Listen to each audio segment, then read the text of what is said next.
Thanks for being here. Subscribe to Cheating Stories Best, so you don't miss new stories. When I was about 31 years old, after 10 years of marriage, my parents died in a tragic accident. What makes it even more heartbreaking is that it was not due to a drunk driver or a truck driver falling asleep at the wheel. I almost wish it had been something that quick and merciful. But that was not the case for my poor parents. They were driving home during a storm when the rain suddenly intensified, turning into a heavy downpour. My father did not even have time to notice the danger. According to the police report, the car's brakes failed, and the vehicle crashed through a barrier and fell into the river. The current was so strong that the car was instantly carried downstream.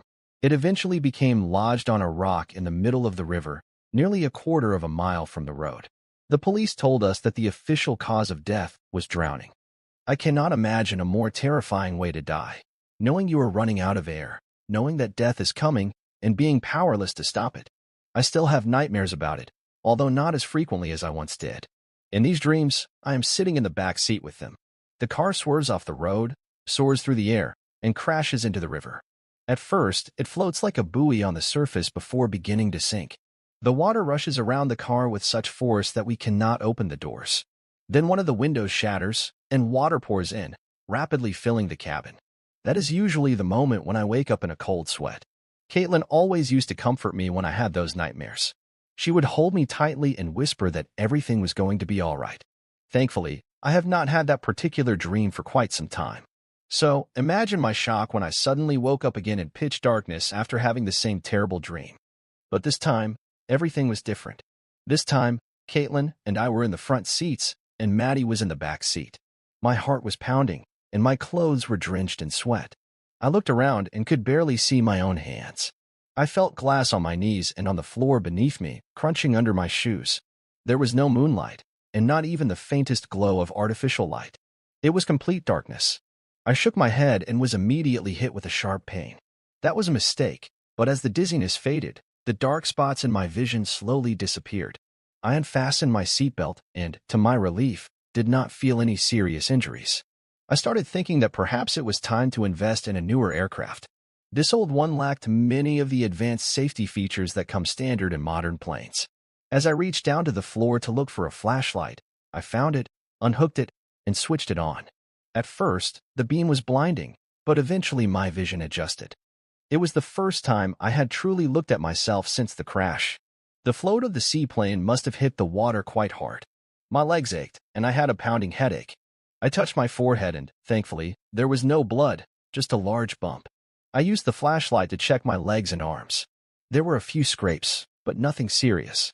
I slowly stood up, feeling the plane shift slightly beneath me. I did not know the extent of my injuries, so I moved cautiously.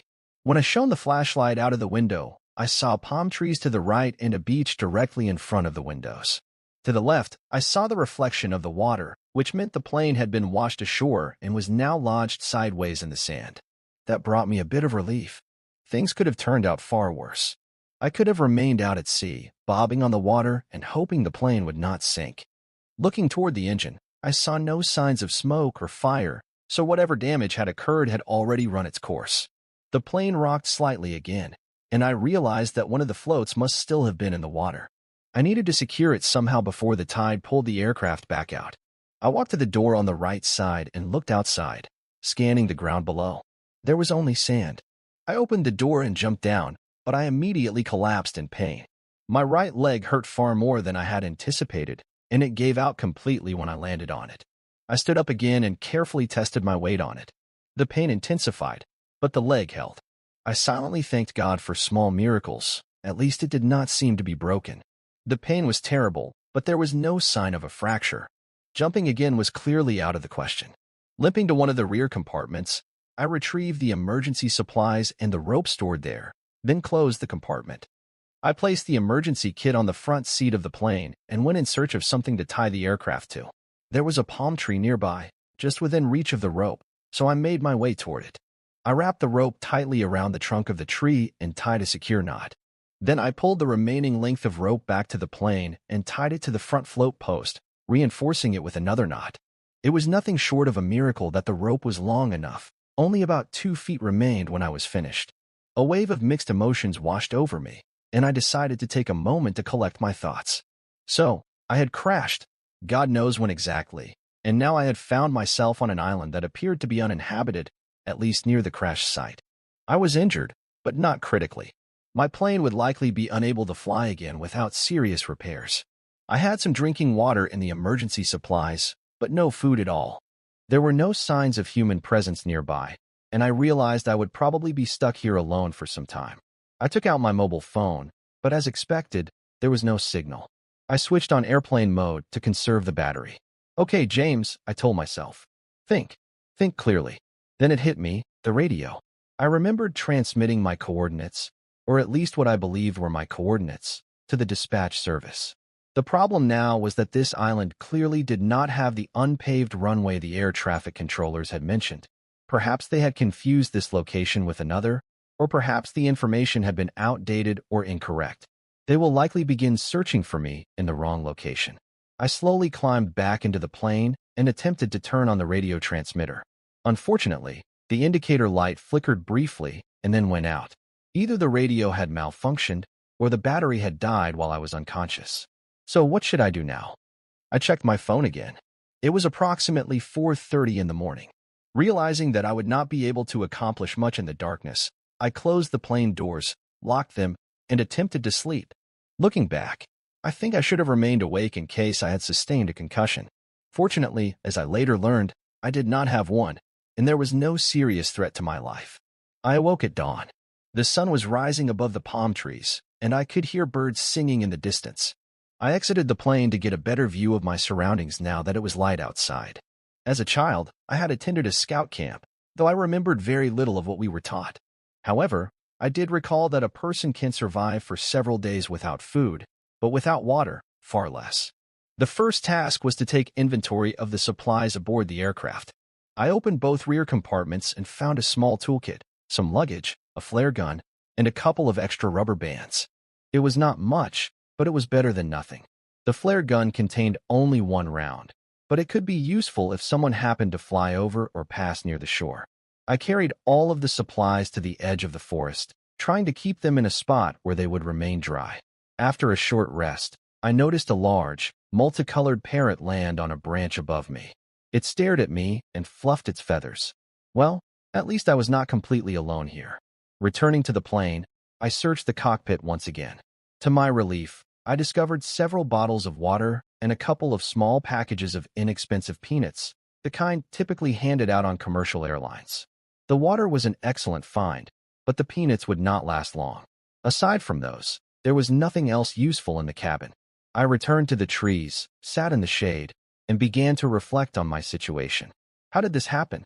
Why had I been experiencing such terrible luck recently? Was it my fault? Had I failed to inspect the aircraft thoroughly before departure? Perhaps Sean should have noticed the issue. Of course, we had enjoyed ourselves with friends, but on the day my daughter left, I had not consumed any alcohol, so drinking was not a factor. Too many questions and not a single answer. Enough thinking. It was time to take action. I told myself what I need to do in order to be rescued. This area is relatively well mapped, so sooner or later, someone will likely notice my absence. All I needed to do was find a way to signal for help. I had a flare gun, but it only contained one charge. I needed to create some kind of smoke signal, something visible from a distance. In addition, it was necessary to find food. Perhaps it would be like in the movies, catching fish in a tidal pool or something similar. Then again, relying on movie survival tactics was hardly ideal. I shook my head and chuckled at the thought. Still, no matter how desperate I became, I made a promise to myself. I would not resort to talking to a volleyball like in that one film. That would be too much. Maybe it would be better to talk to the parrot instead. Lord, what kind of thoughts are these? I sat in the shade, wondering how long it might take before a ship or aircraft came close enough to see my signal. I spotted a massive cargo ship in the distance, but it was far too far away for my flare to be noticed. That meant I still needed to light a fire. I ventured into the forest and started gathering anything I could find: branches, twigs, large leaves, and even a few sizable logs from long-fallen trees. I dragged all of it to the edge of the forest and built a large pile in the shape of a traditional teepee. I still had to figure out how to light it, but at least I had a structure ready. Satisfied with my small accomplishment, I sat back in the shade and took a sip of water. Before I knew it, The bottle was empty. Great. I would have to be cautious and ration my water because I had no idea how long I would be stranded here. Maybe I should look for a hiding spot like Captain Jack Sparrow. Yes, now a bottle of rum would be very useful. No, stay focused. I glanced at my phone. It was almost 2 o'clock in the afternoon. I was extremely hungry and stared at the remaining peanuts as if they were about to transform into a full meal. When no miracle occurred, I stood up and looked around. There was nothing edible nearby, only palm leaves, and I was not yet so accustomed to island life that they looked appetizing. At least I managed to laugh at my own joke. Maybe it was time to recall some lessons from the movies, try to catch a fish, or walk deeper into the forest in search of something edible. After a moment of thought, accompanied by a well-timed growl from my stomach, I decided to venture into the forest. I walked deep into the island for about 10 minutes, moving so far from the shore that I could barely hear the sound of the waves anymore. Aside from ferns, palm trees, and the occasional flowering plant, I did not see anything that looked like fruit. Eventually, the forest gave way to a grassy clearing. At the far edge, I spotted a small lake, and to the right of it were several bushes bearing berries. I walked over to them and picked several handfuls, wrapping them in my shirt. I was unsure whether the berries were safe to eat, but I decided to gather them just in case. After harvesting the berries, I looked around the lake. The water appeared clear, but I knew drinking it without treatment would be risky. If I could find a way to boil it, I believed it might be safe. In the water, I noticed some small fish only a few inches long, but possibly enough to count as food. Returning to the beach with the berries, I sat down and tasted one. It turned out to be slightly sweet and surprisingly pleasant. I ate a few and decided that if they made me sick, I would deal with it later. The parrot was still nearby, just watching me silently. I ate nearly all the berries, saving a few for later, and chose to sleep in the plane again, considering it the safest shelter available. The next morning, I was awakened by the distant sound of a helicopter. I quickly got out of the plane, grabbed the flare gun, and began scanning the sky. I could not see anything, but I could still hear the sound. It grew louder, then faded again, almost as if my ears were playing tricks on me. After a few agonizing minutes, the sound completely vanished. Damn it! I shouted toward the sky. To say I was disappointed would be an understatement. I was devastated. Perhaps I should have lit the signal fire instead of relying on the flare gun. I walked back toward the trees with my head down, only to discover that the remaining berries had either been eaten or trampled. Great. I should have taken them with me into the plane. It looked like some animal, or perhaps that parrot, was enjoying a feast at my expense. Now I was hungry again and had no food. I decided to return to that clearing with the lake. I managed to find a couple more berries, but it was clearly not enough to sustain me. As I looked into the water at the small fish swimming just below the surface, at the edge of the pond, I decided to try catching at least one fish with my bare hands. It took quite a long time. I stood there, feeling somewhat foolish, for what seemed like an eternity, waiting for one of the fish to swim close enough. What was I thinking? That a fish would simply swim into my hands and allow itself to be pulled out of the water? My survival skills, it seemed, left much to be desired. Once again, my mind drifted back to the events of recent years. Maybe, I thought, if I had retired earlier, none of this would have happened. We often talked about retirement and traveling together. I took a deep breath, reflecting on a future that no longer existed. At last, one fish was careless enough to come close. I grabbed it. Although it struggled violently, I struck it hard against my knee several times, something I had seen done in movies. It worked. The fish stopped moving. Now, I had to figure out how to start a fire. I do not smoke, which meant I did not have a lighter. I wondered if there was anything on the plane I could use. If there was still some charge left in the battery, I might be able to create a spark by connecting 2 wires. The chances of success were slim, but I had no better options. There was also the traditional method, rubbing a stick on a stone. We had been taught this technique at scout camp, but back then, we used specially prepared sticks ideal for starting fires. Unfortunately, those are not exactly available out here. I chuckled quietly at my own thought, but the amusement faded quickly. First, I created a circle of stones and placed small branches and dry leaves in the center. Hoping the battery might help, I found a sturdy stick and tore off a piece of my shirt, wrapping the cloth around one end of the stick like a makeshift torch. Then, I disconnected the positive wire from the terminal and pressed it to the negative one. To my immense relief, a spark appeared. I carefully brought the cloth-wrapped end of the stick closer to the spark. After several attempts, and with a few more sparks, the torch finally caught fire. I blew gently on the flame to help it burn hotter, and soon it stabilized. I tossed the burning torch into my small fire pit and watched as the flames grew. After placing the fish on a stick, I opened it with my hands. It was a messy process, but I did not care. I simply wanted to clean the fish so I could cook it. Once I finished cutting it open, without the help of a knife, I skewered the fish and held it over the fire. While it cooked, I looked again toward the sky and the ocean. I saw a few large planes flying high above, but nothing nearby. I also noticed a couple of cargo ships far on the horizon, but not one was close enough to justify lighting my signal fire. God, how boring it all was. There was nothing to do now but fight to survive. I slowly ate the fish, carefully avoiding the bones and scales, and drank the second bottle of water. While the fish certainly was not as satisfying as a steak, it was still decent enough. After the fire burned down to glowing coals, I sat and enjoyed the warmth for a while. Eventually, though, the coals cooled, and I returned to the plane to spend the night. A loud bang jolted me awake. The plane rocked violently, and rain began pelting the wings and windows, pouring in through a broken window. It was still dark outside, with the sun barely starting to rise behind heavy clouds. A storm was the last thing I needed right now. I stayed inside the plane, waiting for the storm to pass. Fortunately, after an hour or two, the rain eased and eventually stopped altogether. I was exhausted, but despite the fatigue, sleep refused to return as the day wore on. I stepped out of the plane and checked on my signal fire. The top layer of wood was wet, but I hoped the sun would dry it quickly. On the other hand, damp wood can sometimes be useful. It produces more smoke. I had learned this the hard way many years ago during a camping trip with friends. That day turned out to be mostly unproductive. I ate the remaining peanuts, drank half a bottle of water, and stayed near my small camp.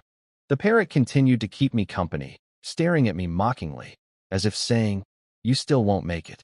I did not hate the bird, but at times, I felt tempted to throw a rock at it, just for being there. No ships approached my island. I only heard one airplane that seemed to be flying low enough to notice me. I was ready with my flare gun, but I never saw the aircraft. It must have flown past on the other side of the island. That realization made me furious. "Why haven't you found me yet?"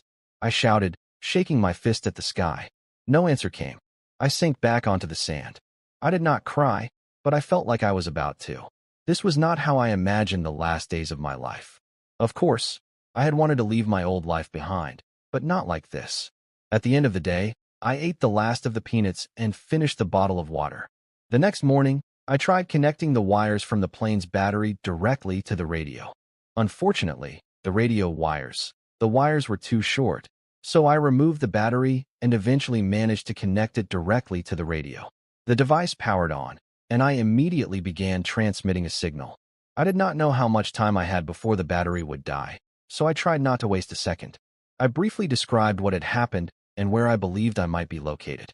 Soon, I began to hear interference, some distorted, unclear responses. But before I could make out anything meaningful, the battery gave out. The radio fell silent again, and I could only hope that someone had heard my message and that they would find me in time. Now I was frustrated with myself for not having tried this earlier. Great, I muttered into the empty air. Maybe I really did need to find a volleyball and start talking to it. Clearly, the parrot was not much help in this situation. I spent the rest of the day picking berries and discovered another bush near the clearing I had found earlier. I tried again to catch a fish in the lake, but I was unsuccessful. The berries, fortunately, turned out to be edible. I ate all of them, though they were not enough to satisfy my hunger. That night, I drank half of the remaining bottle of water and sat once again on the beach. It seems I fell asleep right there on the sand, because I woke up with the cold morning air brushing against my face. The warm glow of dawn was just beginning to emerge from behind the mountain on the island. I now had only half a bottle of water left, and no more nuts or berries. The sound of the waves sparked an idea. I searched the beach, but did not find what I was looking for. I continued walking along the shore for about a mile, following the curve of the coastline, until finally, I found it, a tidal pool. At the end of a small bay was a shallow pool, about 1 to 2 feet deep in the center. I hoped something had become trapped in it, as I was now seriously at risk of starving. I waded into the pool, the water reaching up to my waist, and waited. I hoped to catch a fish. Time passed slowly. It felt like an eternity, but nothing appeared that I could catch. Frustrated, I left the pool and headed toward the ocean, wondering if I might have more luck trying to catch something bigger there. I stepped into the sea until the water reached my chest. I could see the sandy bottom and a few fish swimming nearby, though they moved quickly. Even though I doubted the plan, I decided to wait. Eventually, a fish nearly 2 feet long swam toward me, coming very close to my feet. Without moving my legs, I carefully turned and tried to grab it. I almost succeeded. I managed to hold it tightly for a brief moment, and I truly believed I could catch it. But I was not the only one hunting. Suddenly, something gray flashed in front of me. I felt a powerful jerk. The fish was ripped from my hands. A shark had appeared and snatched the fish right between my arms. If it had moved an inch to either side, I might have lost my hand. Frozen in fear, I let the shark take the fish. Then, I slowly began to back away until I reached water shallow enough that I felt safe. I could hardly believe what had just happened. I had never seen a shark in person before, only on television, on the Discovery Channel. But now, face to face with one, I knew for certain that I never wanted to encounter another. I climbed onto the shore and collapsed onto the sand, still in shock. And then it hit me. The shark had taken my only chance at food. I was in real danger of starving again. Exhausted, dehydrated, and with my stomach growling painfully, I made my way back to the crash site. I had no plan left. All my so-called survival knowledge, learned from movies and books, had failed me. I sat down, not even sure what I was waiting for. Perhaps I was just waiting to die. The parrot was still there, as always, perched nearby and seemingly mocking me. This time, it even made a loud squawk and tilted its head to the side, as if amused by my misfortune. I no longer cared. My eyelids felt heavy, and I climbed back into the plane. Before long, I had fallen into a deep sleep.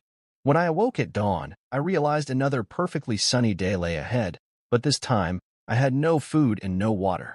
I knew the day would be a true test of endurance. I made my way down to the beach and simply sat in the sand, at the lowest point I had ever reached. It was the lowest moment of my life. I asked myself a haunting question. Is it even possible to end your life using a flare gun? Probably not. Then another dark thought crossed my mind. Maybe I could just swim out into the ocean and let the sharks take me. But no. That would likely be excruciating long before the end came. It's strange, thinking about how your life might end. Most people assume they will pass away peacefully in their sleep after a long life. I always believed the same. But now, sitting there and contemplating my own death, I couldn't escape the weight of that reality. And then, I heard it. A faint hum. The distant sound of a plane approaching. It was not very close yet, but I could tell it was heading in my direction. I leapt to my feet, barely thinking, and fired my flare pistol at the pile of what I had gathered for a signal fire. The flare didn't do much, mostly creating light and smoke, but it did help ignite the wood. Soon, the fire began to catch. I stood there, frantically waving my arms, trying to fuel the flames as quickly as possible. Before long, the fire was burning brightly. I stepped back from the intense heat and prayed that the plane would see the rising smoke. At the last moment, I grabbed a stick and quickly etched the word, "help," into the sand. Time seemed to stop. Then, finally, I saw it. What an incredible sight. The plane appeared from behind the mountains and flew directly toward my location. It passed overhead, then circled back for another approach. The aircraft slowed down. Hope surged through me for the first time in what felt like ages. I started jumping and waving my arms, desperate for attention. Obviously, the plane couldn't land to pick me up, but on its next flyby, the pilots dropped a box. Inside it, I found water and a blanket. I sat down, drank some water, and waited, feeling a sense of relief as I hoped for more help to arrive. A few hours later, I was rescued by a boat. I had never been so happy to see people in my life. "Thank you, Coast Guard. Thank you so much, guys," I told them. They shrugged it off, simply doing their job, but I was incredibly grateful. On the boat, a medic examined me, and when we returned to shore, I was taken to a clinic. The doctor told me to rest and drink plenty of water. Overall, I was fine. They also informed me that one of my friends would be coming for me soon. I must have fallen asleep while waiting because when I woke up, the sun was setting, and Sean was standing next to me, smiling as he saw me stir. "Sean, man, it's so good to see you," I said. "James, I'm just glad you're okay. We were all so worried when you didn't come back. Then we heard you sent a radio message for help after the crash. A fishing boat received it and turned it over to the Coast Guard. Thank God for that. Let's go home. I replied, feeling a wave of relief. We returned to Malachi, and as we walked along the pier to my boat, I noticed a woman standing next to it. Caitlin. Damn, what is she doing here? I muttered aloud. Sean looked at me, then said, she came after Maddie called her. I don't know why she's here, but maybe this will help you get some clarity. I didn't want to see her at all, but Sean was right. I needed answers from this woman who had betrayed me. I wasn't going to make it easy for her.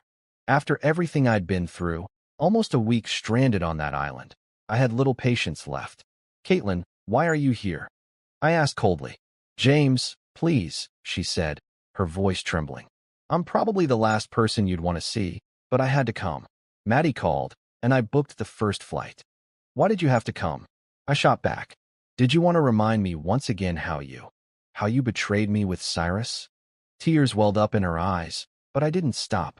I came here to try to forget you, she said, voice breaking. I know it won't help, but I'm trying. I dedicated my whole life to you, she said, her voice trembling. I know I've made mistakes. Please, if you've ever loved me, just listen, she sobbed, but managed to pull herself together. I remained silent for a moment, weighing her words. This was it. The moment I could finally get answers and put an end to this once and for all. They'll listen, I said coldly, but after that, you'll leave. She nodded, and I led her back down the pier to the gazebo where we could sit. I sat down opposite her, my body tense, waiting for her to speak. The anger in me had subsided a little, but the hurt and betrayal still festered. I just wanted to go back, to rest, and try to forget. I really regret what I did, she began, her voice soft. I know it doesn't mean much now, but I still love you. I scoffed. But not enough, is it? She didn't answer right away, and I could see the sorrow in her eyes. I know I messed up, and I'll regret it for the rest of my life, she continued. I just want to tell you everything, and hope that one day you can forgive me. I waved a hand, signaling for her to continue. Cyrus started hitting on me a few months ago, she said, her voice wavering. It was around the time you took that contract to deliver aid to Oklahoma after the tornadoes. At first, it was just flirting, just words. He'd been like that before, but every time you left, he'd show up. I think that's when I started doubting you. I was silent, listening, the frustration building up inside me. He'd say things like, has James called yet? Or I wonder if he goes to bars when he's not around. At first, I didn't think much of it, but he kept pushing it. He made me think you might be cheating on me. And you believe that? I asked, my voice hard.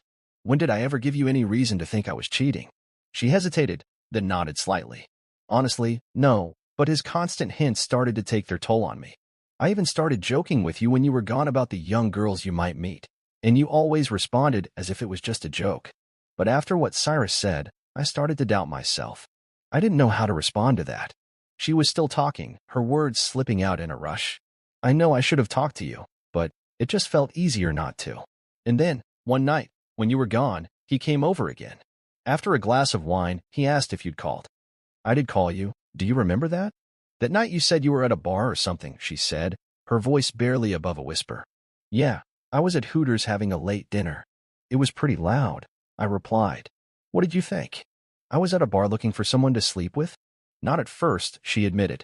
But I heard women's voices in the background, and then you said you had to go after we finished talking. Cyrus told me that you liked to sit around and have drinks with young men when you were away. He said he had done that with you a couple of times. I could feel my anger bubbling up again. I was furious. The more I thought about it, the angrier I got. Besides, your work always distracted you from me. She seemed to hesitate, then continued, Okay, skip to the part where you fell right between his legs. I could hear the bitterness in my own voice now. I was done holding back. She could see how badly she had hurt me. I'm sorry for everything, she said, her voice shaking slightly. That night, he sat next to me. He started to comfort me, and I told myself that I needed attention too. If you could get it on the side, then maybe I could too. That first night, I thought about you. In fact, while he was with me, I imagined you. It was nice, but it was far from what we had. Anyway, after that night, he kept coming over when you weren't there. I don't know why I kept coming back, but we met at his place a few times when you were in town. I shook my head in disbelief. How could I have been so blind? She had been cheating on me for so long. I had suspected it when I found out he visited her after I left, but hearing the truth was more painful than I could have imagined. That night, when you were with those government guys, Cyrus came to my place. She showed me the pictures. Up until that moment, I was just mad at you for thinking you were cheating, but those pictures made me so angry that I decided I needed revenge. God, I was such a fool. If I had looked at them more closely, would it have changed anything? Probably not. You were already over the line. I can't believe I didn't suspect anything. You were a great actress. I never wanted to hurt you until that night when he told me you were with that guy and his two strange associates. I lost control. I decided you had to face the consequences. I wanted you to feel what I felt, what it felt like to have your heart crushed. I can't say it was right, but that's what I thought at the time. Yeah, well, congratulations. You almost killed me that night, and you destroyed the love I had for you, I said. I still remember all the good things we had, but I can never go back. I thought you were cheating on me, she said softly, her voice shaking. I don't care. You should have talked to me about it. You should have at least been respectful and tried to figure things out before you went to him. Did you know he was going to kill me? And why the hell didn't you call the cops? I would have, but when I got back to the house, everything was already cleaned up. Her tears started flowing again, but I just sat there, waiting for her to calm down. As I waited, I heard applause. I turned my head to the left and saw Cyrus standing there.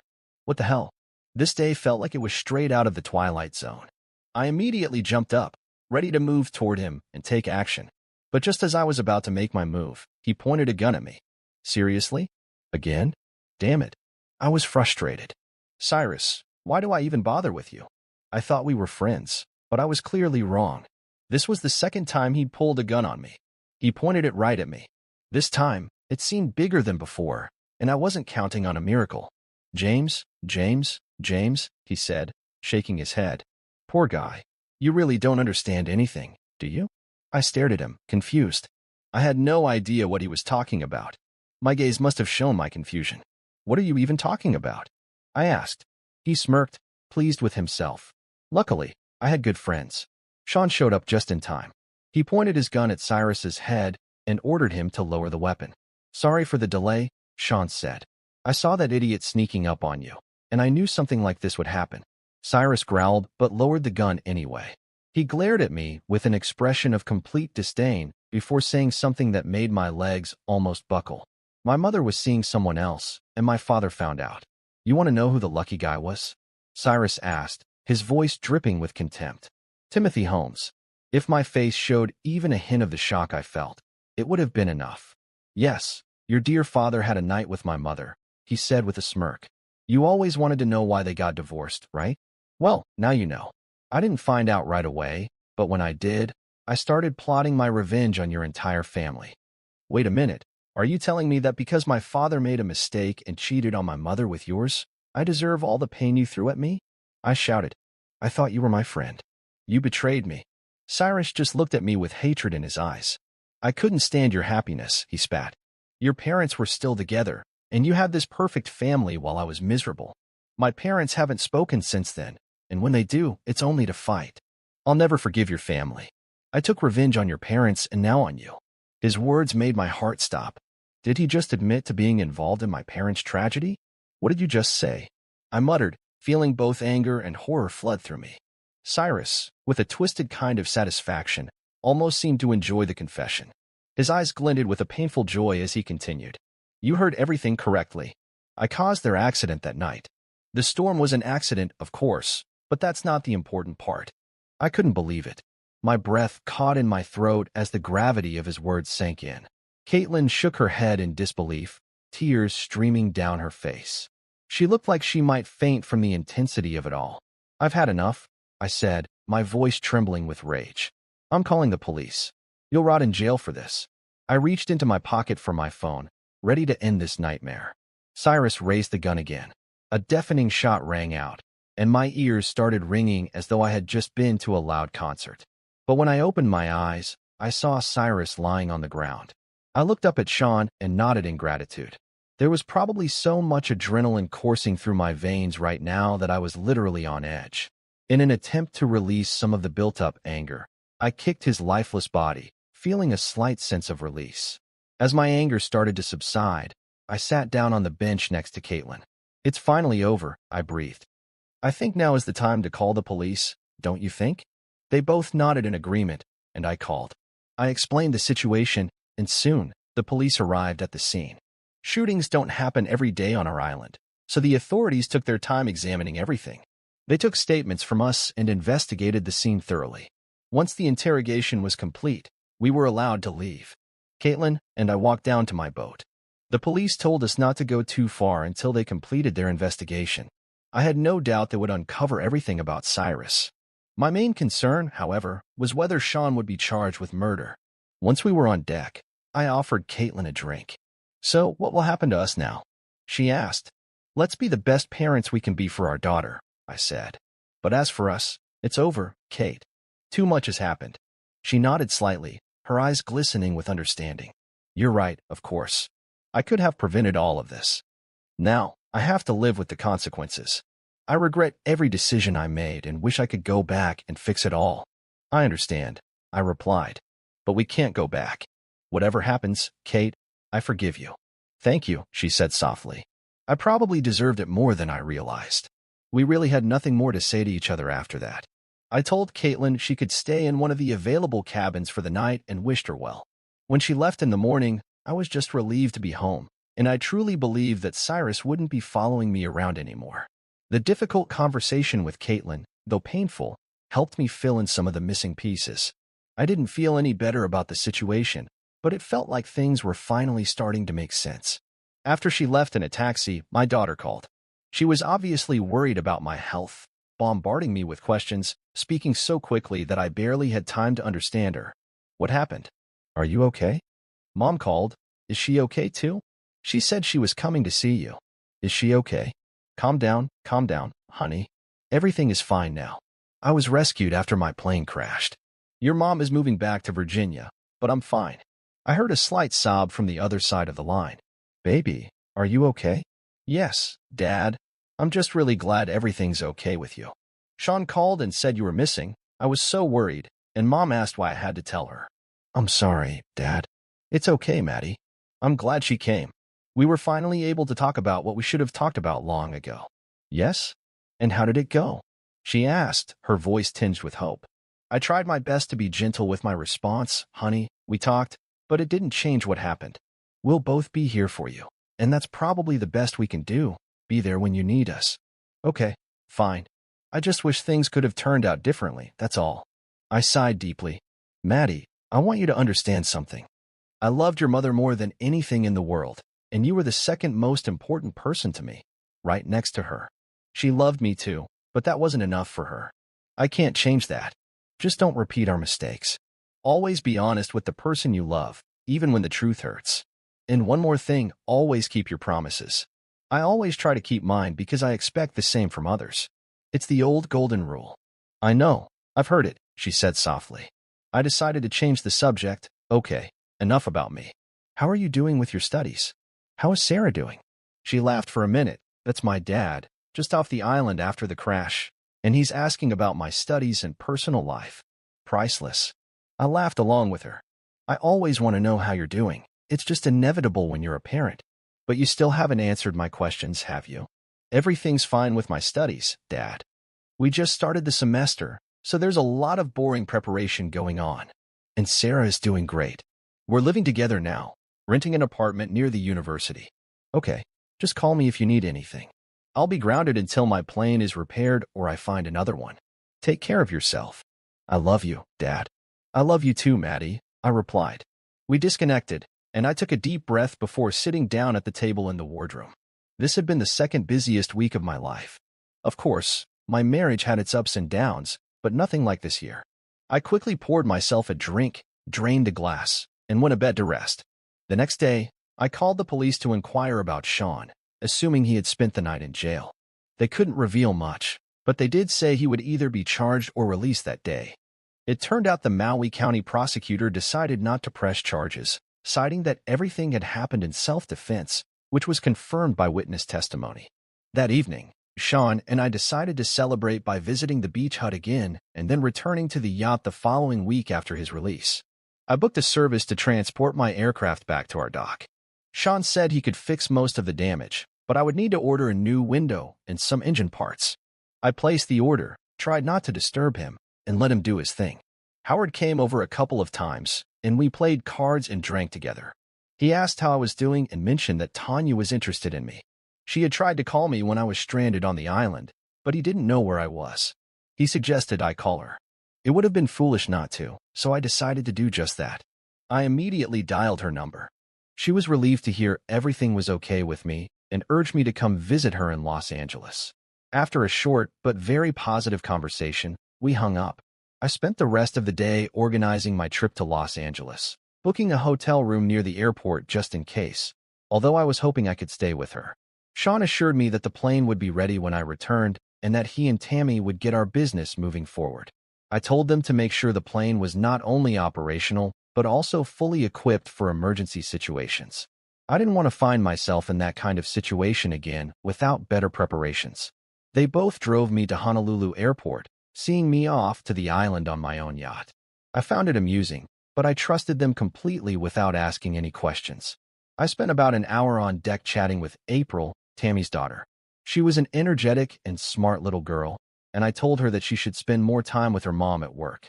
This brought a smile and a wave from Tammy, who was steering the yacht at the time. When her daughter came down to the cabin for a snack, I sat down next to Tammy. Tammy, I haven't had a chance to thank you for being here with me. It means a lot to me to have people around me that I can trust. James, you gave us a chance to live in Hawaii, get away from my ex-husband, and now you're thanking me, she asked in surprise. Yes, thank you. You were ready to change your life, move your daughter so far away from her family and friends. I'm glad it helped you and that you're doing well here, but I still wanted to say thank you. Well, if you put it like that, please, she replied with a smile. By the way, you should know that April started calling you Uncle James. She's really attached to you, and I truly appreciate that you're such an important male figure in her life. She really needs someone like you. I guess I just want to say I'm glad you're my friend, I added, patting her on the shoulder. It's mutual, she replied. I'm glad you're my friend too. When you get back, let's have a big barbecue. What do you think? That's a great idea, I agreed. I spent the rest of the short trip in silence, simply watching the waves, yachts, and other views around me. They dropped me off, and I promised to call. I took a taxi to the airport, and my flight departed slightly ahead of schedule.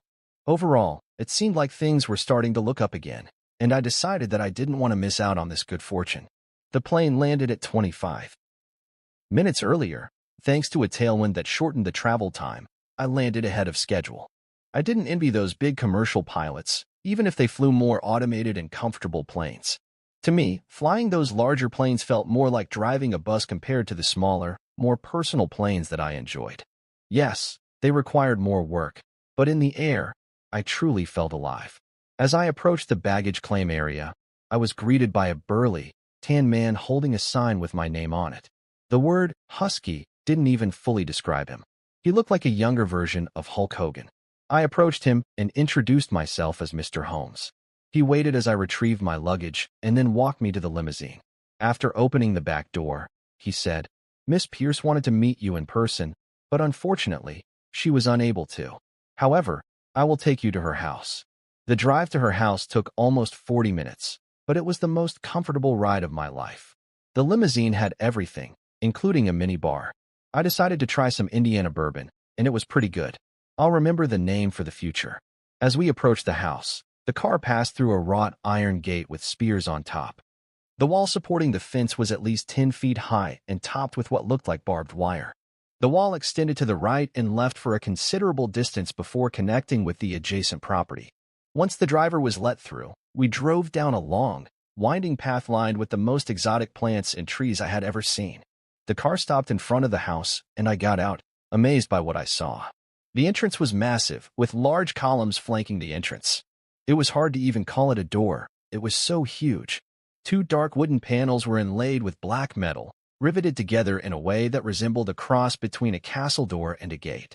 The doors slowly opened, and Tanya appeared on the threshold. She looked stunning, wearing skinny jeans that hugged her figure and a T-shirt with the logo of some sports team. She came down the steps and hugged me tightly. I'm so glad you're okay and that you were able to come, she exclaimed. I'm glad to see you too, I replied, smiling as she hugged me even tighter. Then, she let go and pulled me by the arm, not giving me time to worry about my luggage. Out of the corner of my eye, I think I saw someone carrying it out of the limousine while Tanya led me inside. The entrance hall was enormous, But that wasn't surprising for a house like this. In the center of the hall was a beautiful wooden staircase with delicately carved banisters and a red carpet on each step. Tanya turned around in front of me, and before I knew it, she was in my arms again. She kissed me, and the passion in that kiss made it feel like it would leave a mark on the floor. Her fingers gently slid along the back of my neck, combing through my hair as her tongue traced my lips, leaving a taste of cherry. Our tongues intertwined, and a full 2 minutes passed before we broke the kiss for air. Taking a deep breath, she looked at me with a fiery gaze. "I've been waiting for this moment for so long," she said, her voice filled with intensity. I had felt a connection between us before, but this was something extraordinary. "Welcome to my home," she added in a low, languid voice. I followed her through the large kitchen and into the backyard. However, calling it a backyard or even a terrace wouldn't do it justice. It was a vast recreational area with a pool, a jacuzzi, a small cabana that looked like it was used as a bar, and another cabin that might have been a guest house. Behind all of this was a lawn so expansive it could have been turned into a small golf course. Tall trees surrounded her property, creating a natural barrier, and winding paths led off into the distance, where a gazebo could be seen. It all seemed like something out of a poem, a perfect, secluded place. Though I was no longer on the islands, it still felt like what they call Hakuna Matata, a worry-free state of mind. I was determined to enjoy this vacation and my time with Tanya. She led me to a table with an umbrella and a few chairs by the pool. As we sat down, a slightly older woman approached us. "James, this is Edith," Tanya said. "She's not a maid, but she works for me. She takes care of me like a daughter, so she's become a sort of second mother to me." "Hello, Edith." "Nice to meet you," I said. "Nice to meet you too," Edith replied with a warm smile. "Should I bring you something to drink?" "I'd like a glass of ice water," I responded. It was quite warm outside, and I felt a bit dehydrated. "Can I have a glass of sweet tea, please?" Tanya asked. "Of course, I'll be right back," Edith said before heading off to the kitchen. "How are you adjusting to being away from the islands?" Tanya asked. "Tanya, it's a little strange.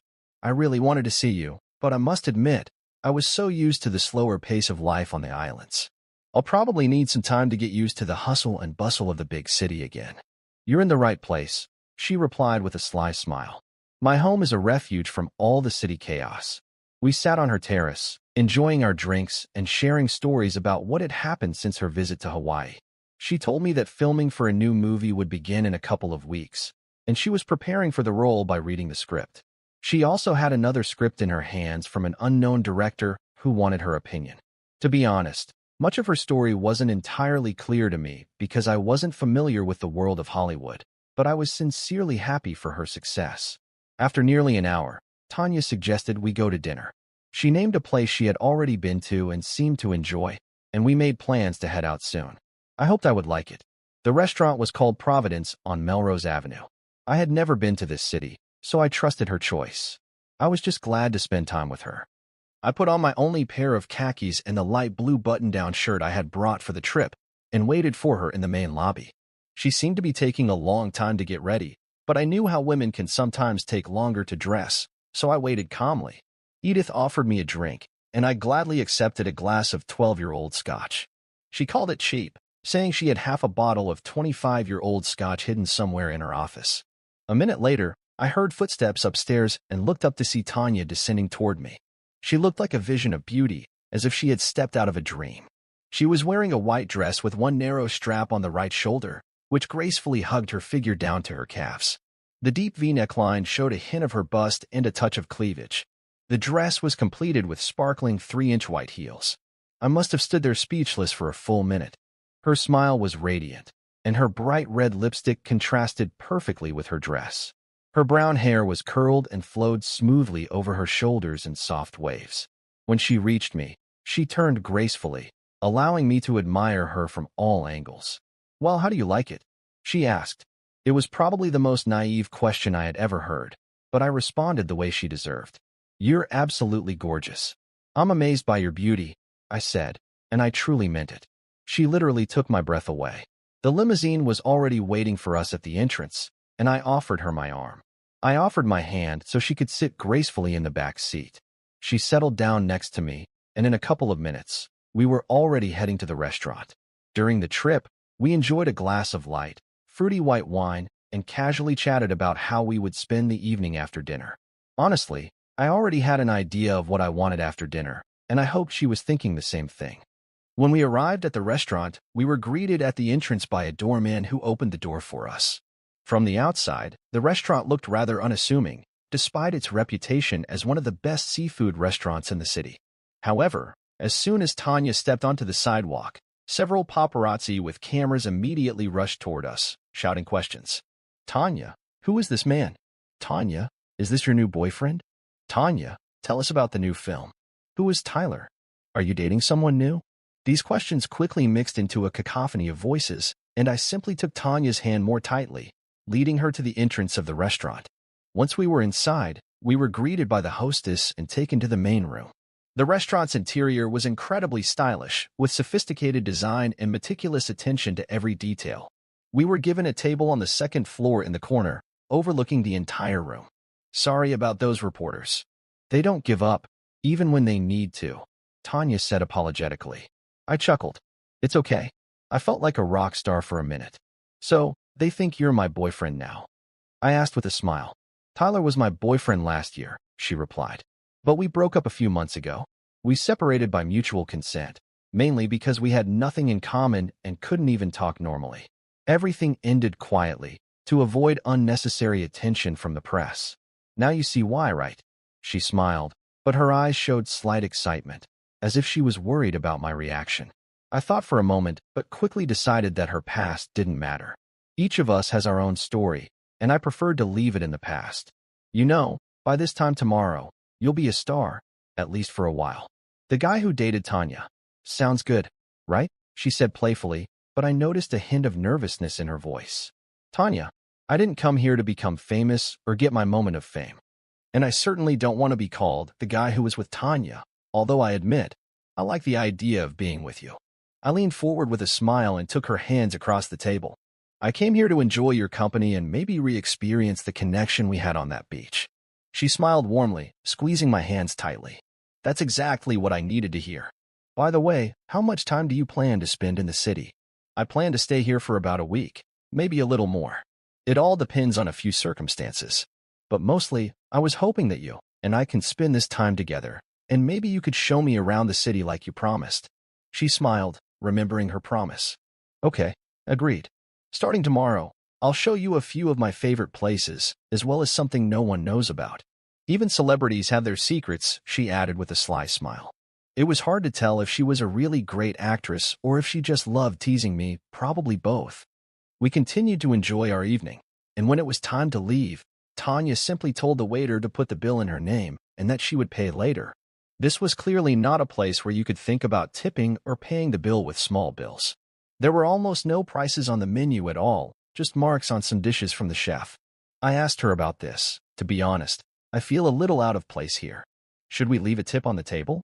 I asked with a smile. She opened her purse, took out a $100 bill, and placed it between the glasses of water. Do you think this will be enough? She asked, laughing. I simply nodded, and we headed out. The waiter hurried to the counter to call the valet, and by the time we left, our limousine was waiting for us at the curb. The paparazzi were still milling around the entrance, asking questions and flashing their cameras, but we simply ignored them and quickly got into the back seat. The road to her house flew by quickly, and as soon as we entered, Tanya immediately wrapped her arms around my neck and kissed me so passionately that it felt like my lips would start to ache. We were locked in a passionate embrace, pressing tightly against each other until it became difficult to breathe. She took a step back, fingers still laced behind my neck, and looked at me with a fiery gaze. Well, shall we go upstairs? Her question left no doubt, so I simply nodded and followed her, watching her graceful movements as she ascended the stairs. I followed her closely, almost stepping on her heels in a playful attempt to keep up. She led us into her master bedroom. In her bedroom, she turned around and hugged me again, and there was an undeniable spark between us. She gently ran her fingers through my hair, and I responded in kind, holding her close. The atmosphere between us was electric, and we shared a quiet moment, feeling the connection grow stronger. We moved slowly, savoring every touch, the tension building as we shared the intimacy of the moment. It wasn't just about the physical, it was about the trust, the closeness, and the emotional bond that had deepened between us. We shared a meaningful connection that spoke through gestures and quiet, unspoken understanding. Our movements were slow and deliberate, every moment feeling more intimate than the last. There was a deep sense of closeness that went beyond just being together.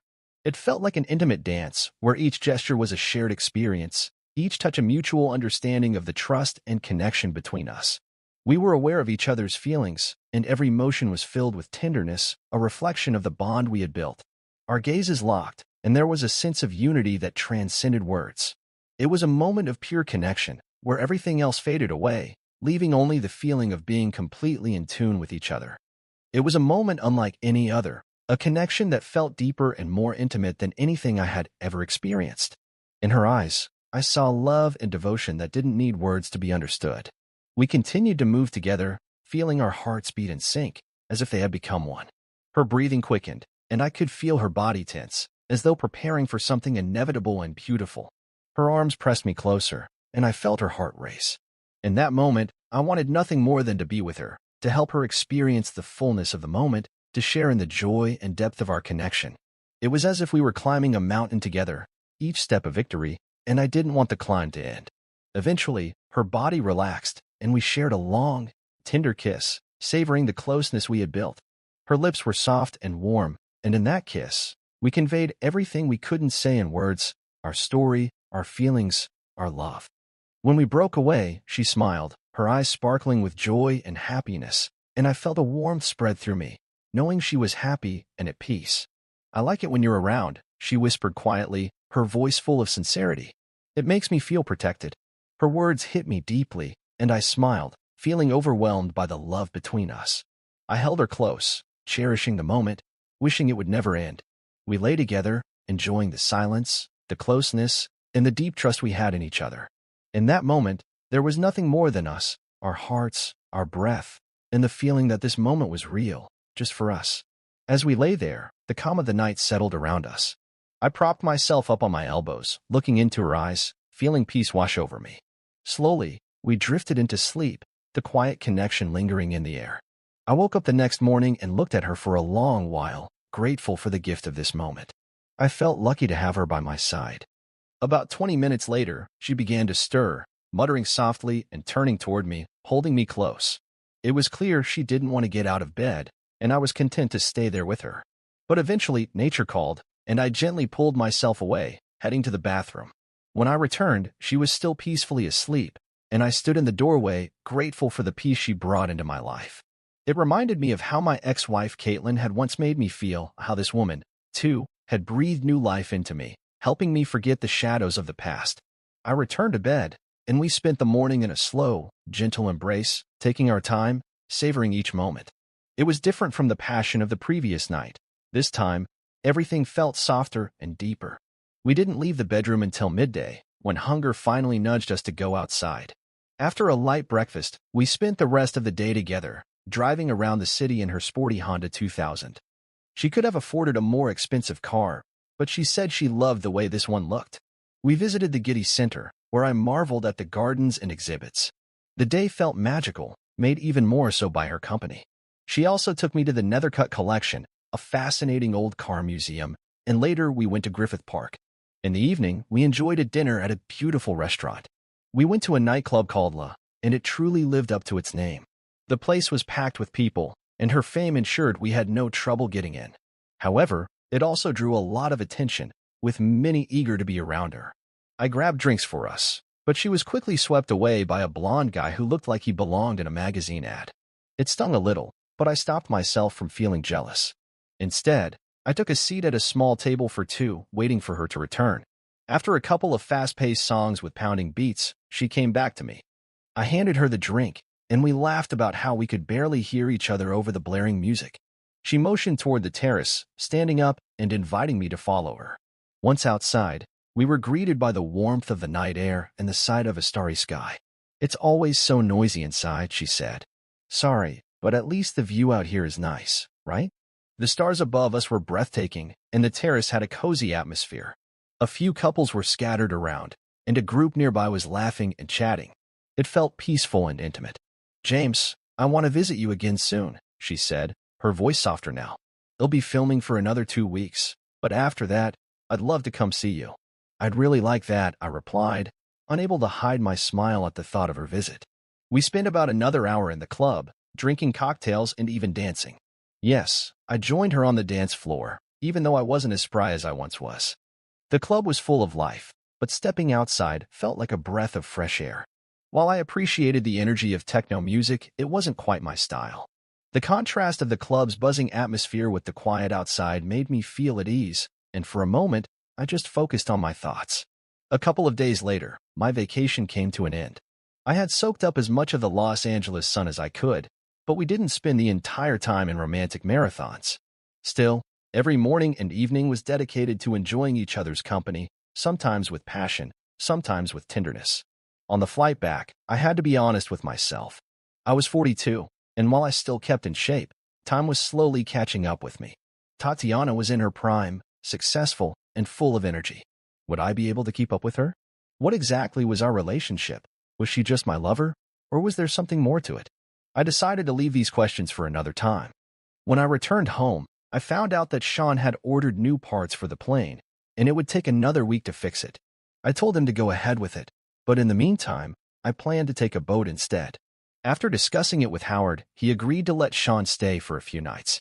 I left the bay, following the coastline, and found a secluded beach with no houses in sight. I dropped anchor and decided to relax on the deck. As I sat there, I thought about Caitlin, Tatiana, and even Kim, the friendly concierge. Eventually, I went inside and made myself a light salad for dinner. The calmness of the waves, the absence of city noise, everything around me brought a deep sense of peace, and I slept like a baby. When I woke up at dawn, I felt completely refreshed. I decided to spend the day productively. Feeling rested, I realized it was the perfect time to start writing my memoirs. Sitting on the deck, I reflected on my time spent on the desert island. Maybe my story wouldn't be the plot of a film, but the idea of recording it felt important. It might never be published, but for me, it would be a form of therapy, a way to make sense of everything I had gone through. I grabbed a notepad and pen and began writing.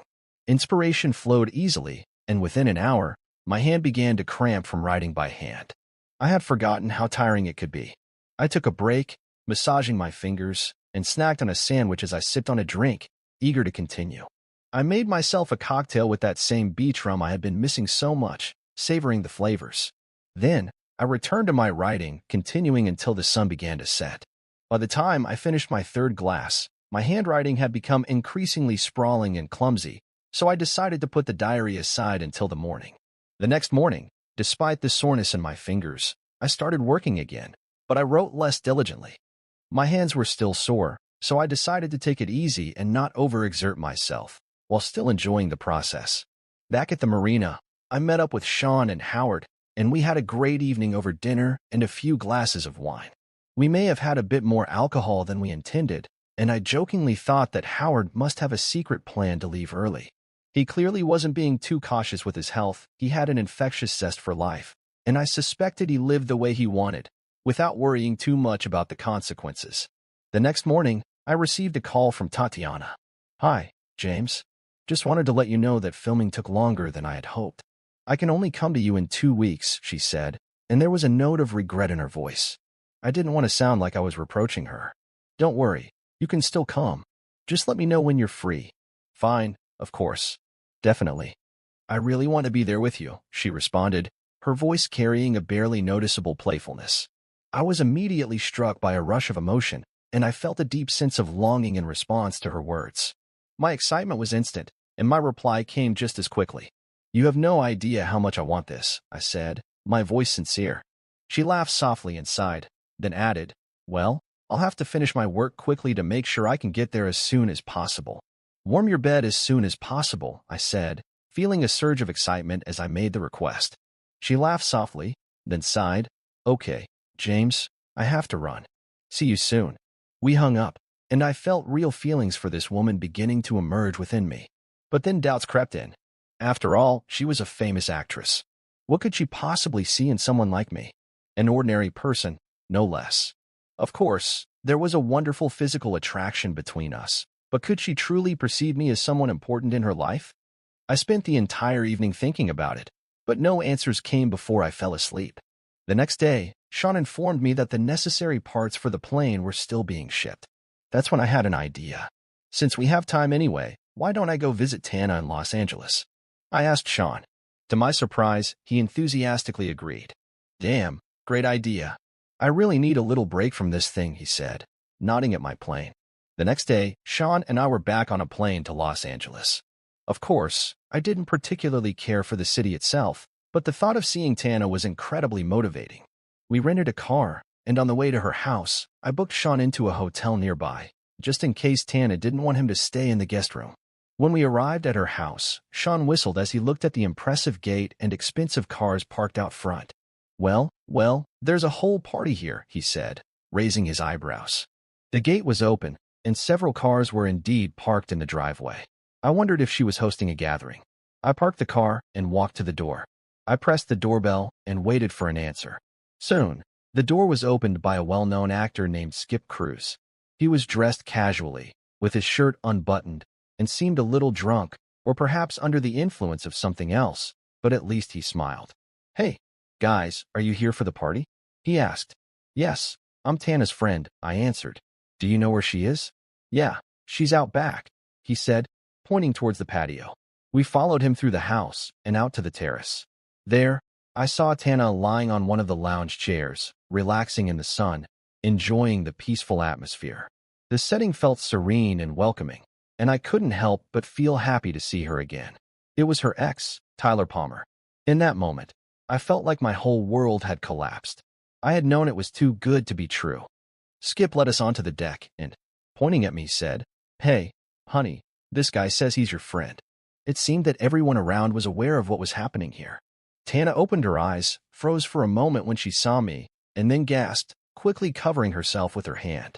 James? God, what are you doing here? I thought you were still in Hawaii. She jumped up, grabbed a towel, and rushed into the house. Hey, honey, what's wrong? Tyler asked, clearly surprised by her reaction. I turned to Sean, who was standing beside me, just as stunned as I was. Let's go, Sean. Looks like surprise visits aren't a good idea, I said, trying to remain calm. Tyler gave me a confused look, and I responded, Well, she's all yours. We made our way back to the exit, but just as we were leaving, Tana came running out of the house, hurriedly putting on a robe. James, wait, she shouted, catching up to me. I stopped and turned to face her, a mixture of pain and confusion swirling inside me. Tana, you don't need to explain anything. I should have guessed it myself, I said, trying to hold on to whatever dignity I had left. She hesitated, clearly unsure of how to explain herself. James, it's not what it looks like. Tyler, he's just an ex who comes by sometimes. There's nothing between us.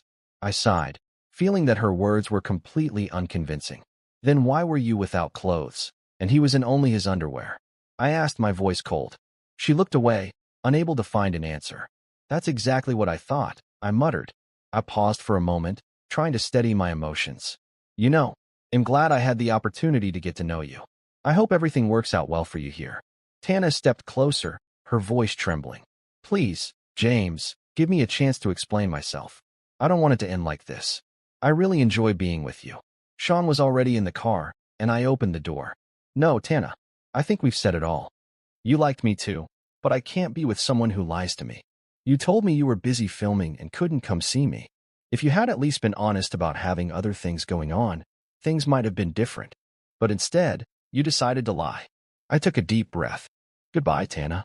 I got into the car and closed the door, looking at her one last time through the window. She stood there crying, but I wasn't sure if she understood why I made the decision. Perhaps this was just the reaction of someone used to getting everything she wanted. It hurt, but I reminded myself that we weren't married. I had, like a fool, convinced myself that we had something more. As they say, assumptions lead to disappointment. We returned to the hotel and spent the night there before heading back to Malachi the next day. During that time, she left me several messages and even a voicemail, but I deleted them without listening. I decided to leave this chapter behind me and return to my life in Hawaii. Of course, I was sad that our short romance ended this way, but at least I was grateful that I discovered the truth before I became too attached. Caitlin, how did I end up here? I know that I'm to blame for much of what went wrong, but why did I even get involved in all of this? It shouldn't have ended like this.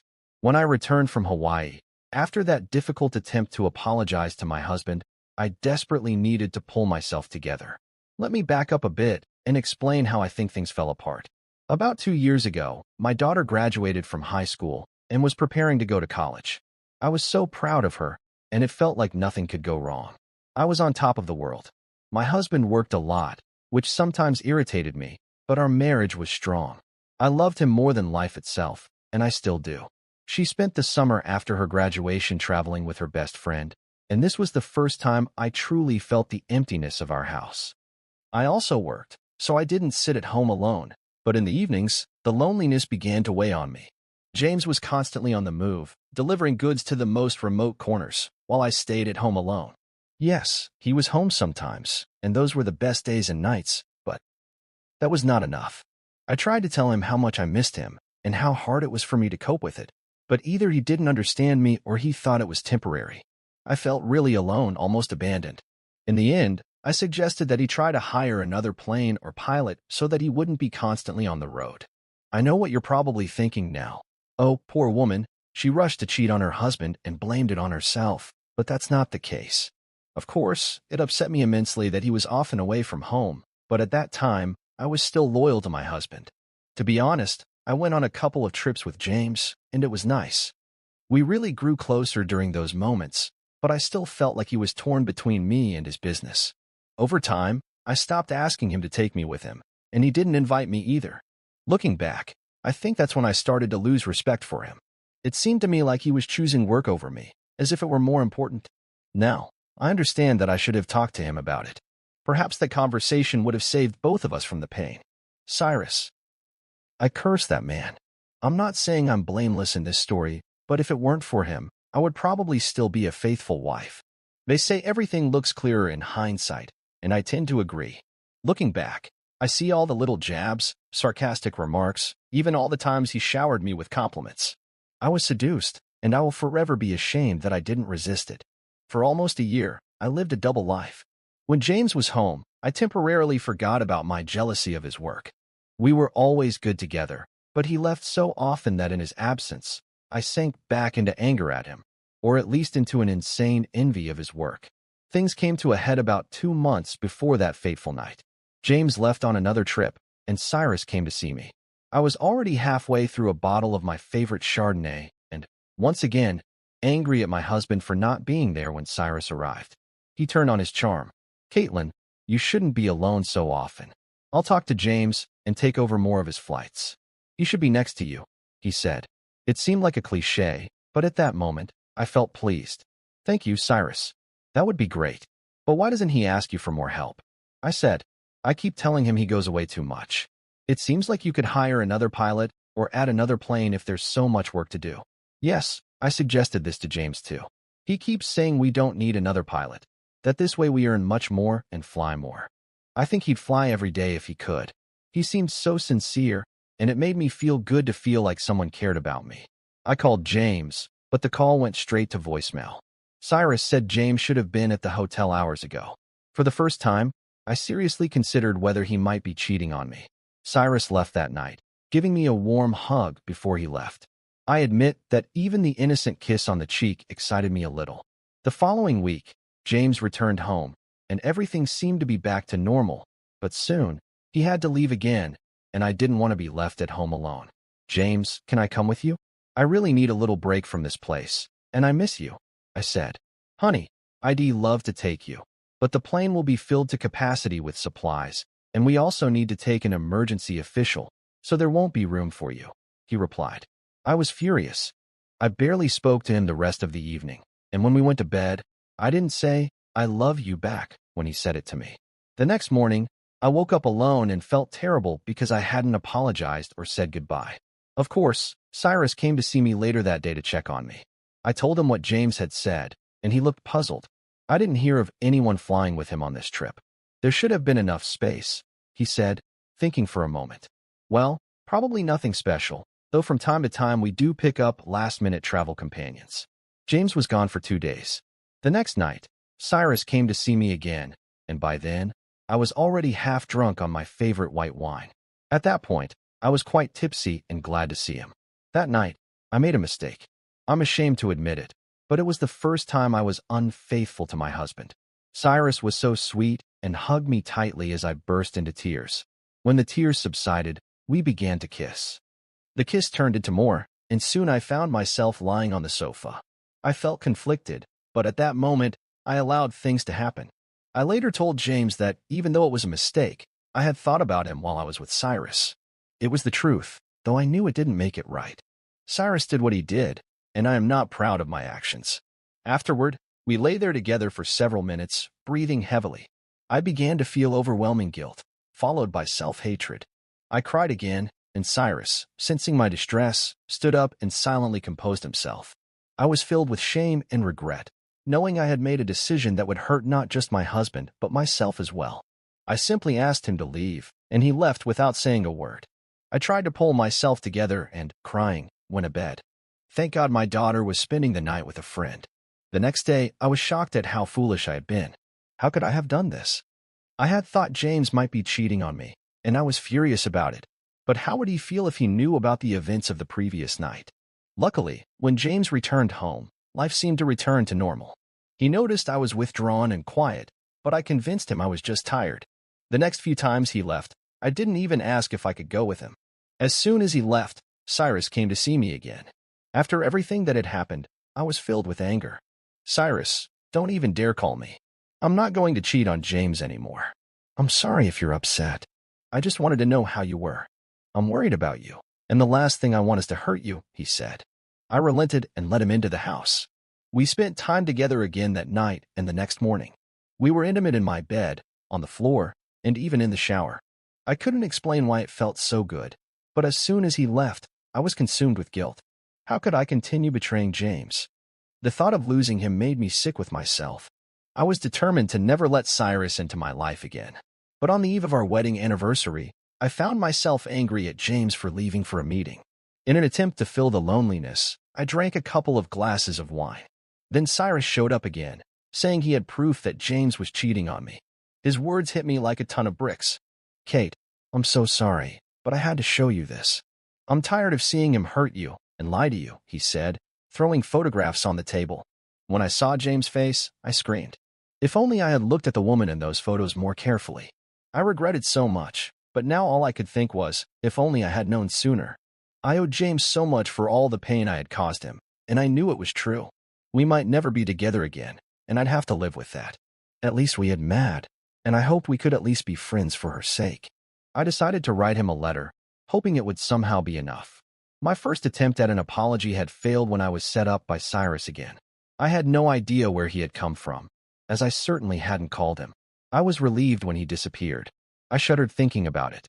I decided I would send James the letter, hoping that it might be enough. People make mistakes, and I will forever be ashamed of mine. Cyrus manipulated me, and now I see it. However, his actions do not justify mine. I allowed him to persuade me to cheat with him, and I failed you. I failed us.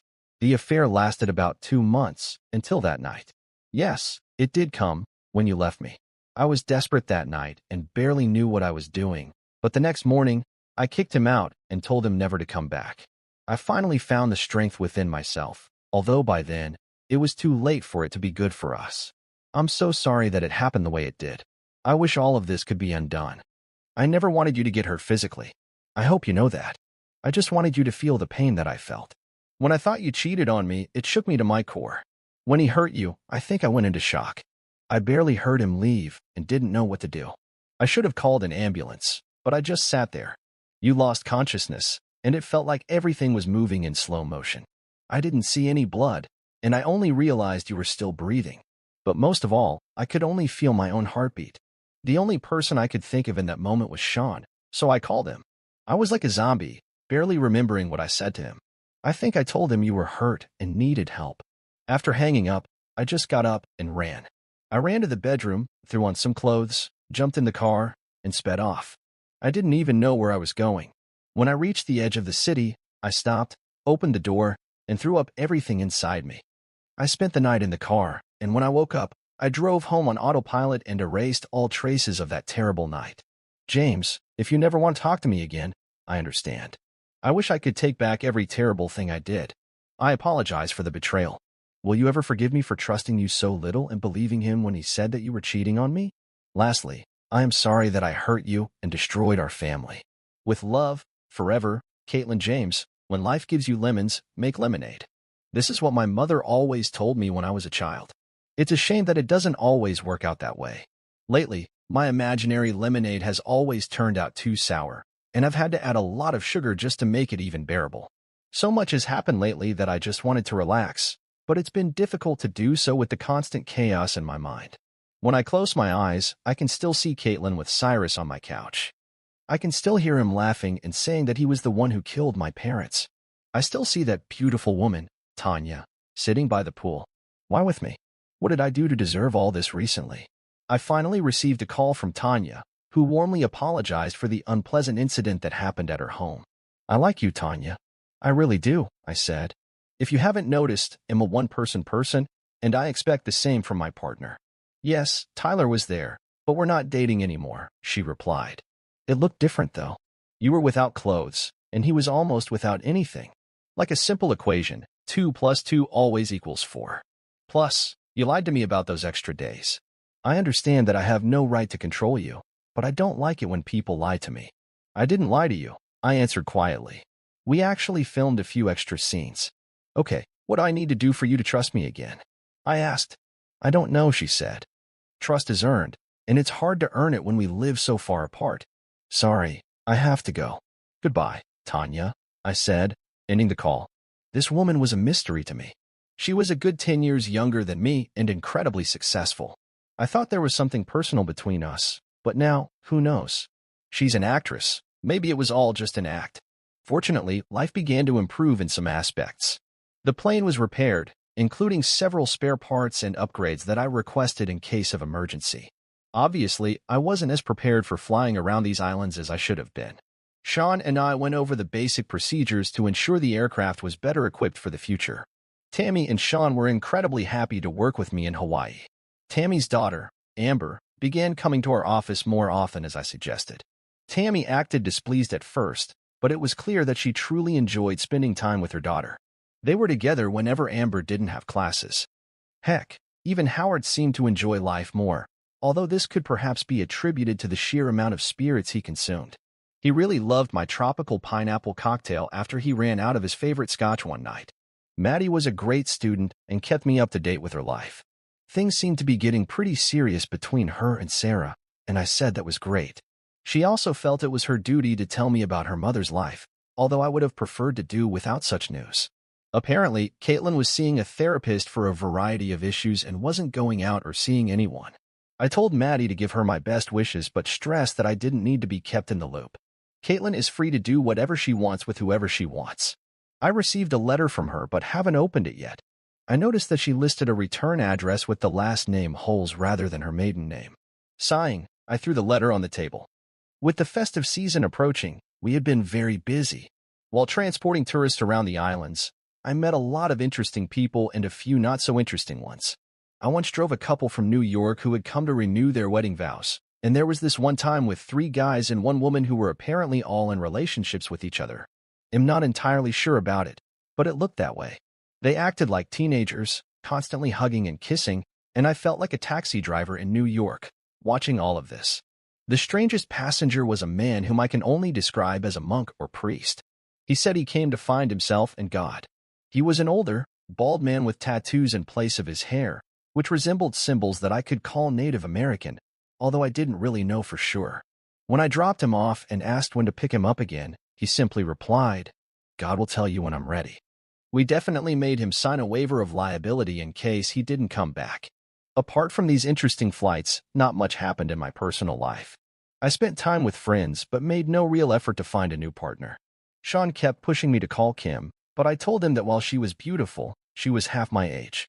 Howard tried to persuade me to contact Tanya a couple of times, but I couldn't bring myself to do it. Honestly, I realized that I was tired of glamorous ladies and the drama they bring to life. Time passed as it should. I heard from Howard that several publishers were interested in my story, which I was glad about. Although I didn't really care about the money, it was nice to think that something good could come out of everything that had happened.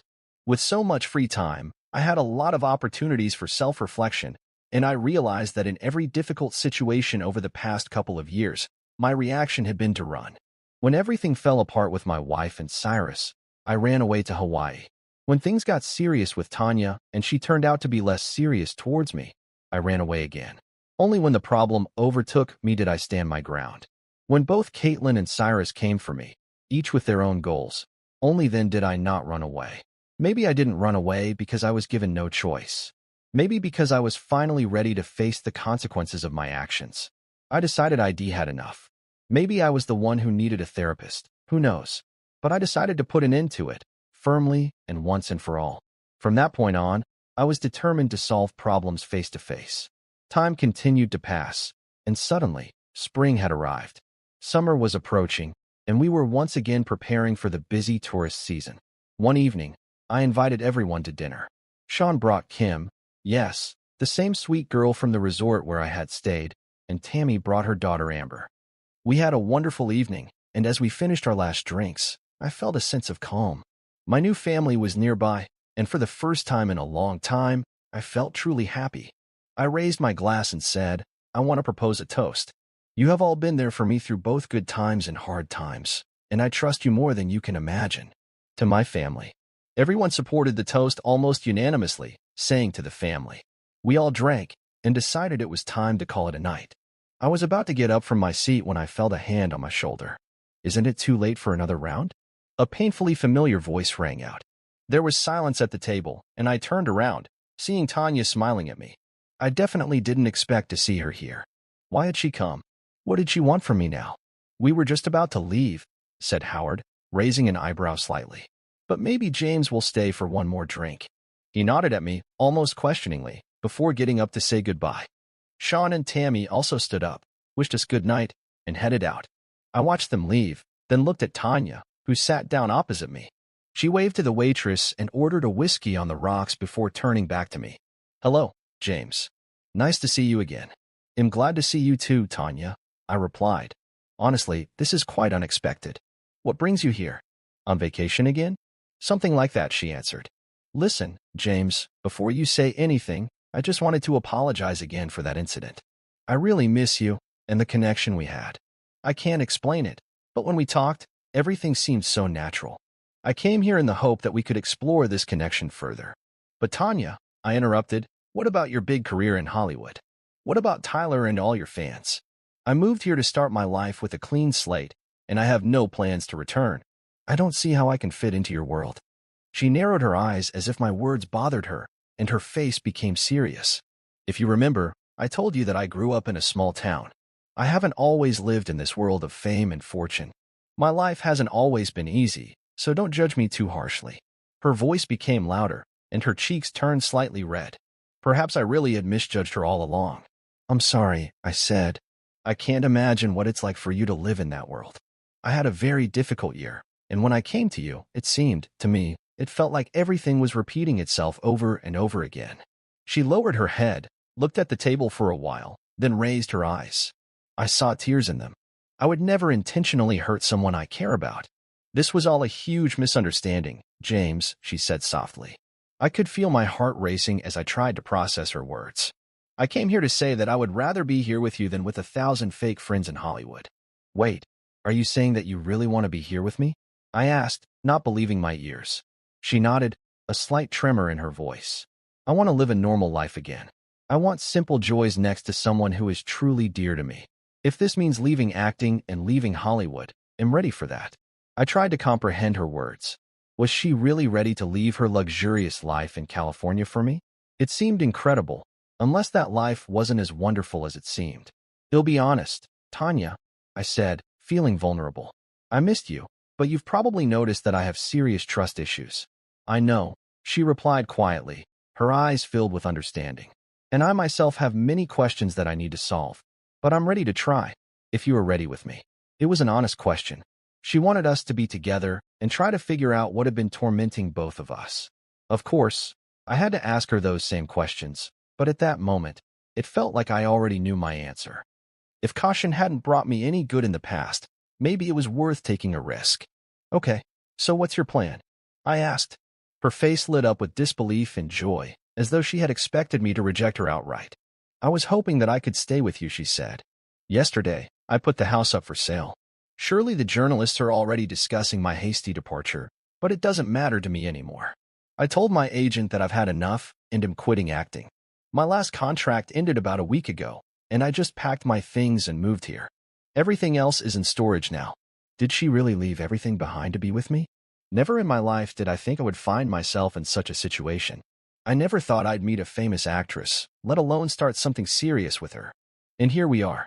She was ready to leave everything to be with me. A sudden feeling of relief washed over me, as if someone had rescued me from emotional turmoil. Ever since my marriage broke down, I have felt internally shipwrecked, unable to find refuge. This realization hit me hard, and I involuntarily bowed my head to hide my tears. I had been stranded for much longer than just a few days on this metaphorical island.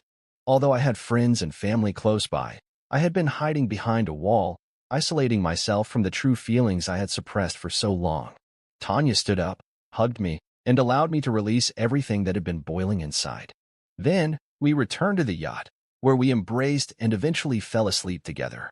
In that moment, I felt like I had finally found a home, lost in the embrace and intertwining of our bodies.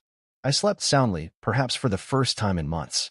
Tanya stayed with me, and we both knew we had a lot to talk about all the problems we had faced in the past. We agreed to be honest with each other and face everything together. And in that moment, I realized that I loved her, and she loved me.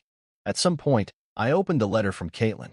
I felt a deep sadness as I read it, not just for everything that could have been, but also because I felt sorry for her. Despite the betrayal, she had been the center of my world for many years, and my heart fluttered a little when I learned of her pain. I called her and told her that I truly forgave her. We talked for several hours and were finally able to put everything in its proper place. We both understood that we would never be together again like we once were, but we decided to try to be friends. Madison got engaged to Sarah, and of course, I suggested they get married in Hawaii. Everyone was invited, including her mother attended the ceremony, and it was beautiful, as was my daughter. I proudly walked her down the aisle and couldn't help but feel happy for her. Howard, as always, tried to get everyone around him drunk, hoping no one would stay sober like him. It seemed he was the loneliest of us all, but at least he had a good time with my ex-wife at the wedding. It might seem strange, but to be honest, I was even happy for both of them. I hoped they would have better luck than Caitlin, and I did. I still run my company, Paddle Jump, with the support of Tammy and Sean. Sean is now in a relationship with a local woman who is perfect for him. Tammy and Amber are still very close and visit often. Amber has become like a second daughter to me and still calls me Uncle James. Tanya and I express our love for each other every day. I've gotten to know her family, and I love them all. Tanya started studying piloting so that we could fly together. She hasn't expressed a desire to have children, but she loves being like a second mother to Maddie and an aunt to her brother's children. Her friends Diane and Marcus visit us twice a year and always joke about our first rowdy beach vacation. Tanya has been invited several times to star in new films, but she always politely refuses. She is sincerely happy in her semi-retired state. My story eventually found its audience, although it was far from a bestseller. I added a few chapters to it about what happened before, and the publisher decided to release it. The book sold well, but I had little interest in the money. All in all, life has been wonderful. I can't say it's perfect, but whose life is? At least I've finally found people I love, and now I have a future to look forward to, with a smile every day. With this feeling, I kiss Tanya, wish her good morning, and as we watch the sunrise, I understand that I have finally found my paradise.